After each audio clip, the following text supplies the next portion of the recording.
साईबाबा संस्थांच्या माध्यमातून वेगवेगळे प्रकल्प राबवले जातात।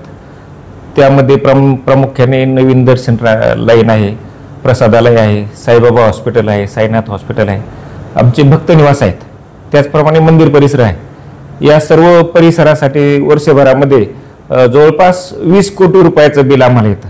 मग हे बिल कमी करून ऊर्जेच्या बाबतीत आपण स्वयंपूर्ण कसं होता येईल या दृष्टीने संस्थांचा प्रयत्न चालू आहे। त्याचाच एक भाग म्हणून जे आहे 2007 मध्येच सुप्याजवळ आपण 2 पवनचक्क्या उभारलेल्या आहेत आणि त्यामधून 2.5 मेगावॅट ऊर्जा तयार होते।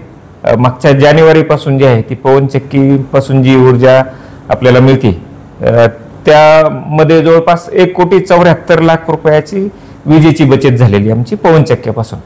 1 मेगावॅटसाठी जे आहे ती संस्थांचे जे भक्तनिवास जे आहे त्या भक्तनिवासचे जे रूफटॉप जे आहे त्याच्यावर 1 मेगावॅट ऊर्जेची निर्मिती करणार आहे। त्याचं काम जे आहे ते एक 10-15 दिवसामध्ये सुरू होईल।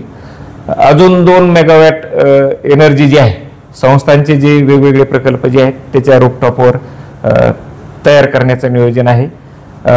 ही सर्व जे आहेत म्हणजे पवनचक्क्या आणि रूफटॉप पासून जे आहे ते 5 ते 5.5 मेगावॅट एनर्जी तयार होईल।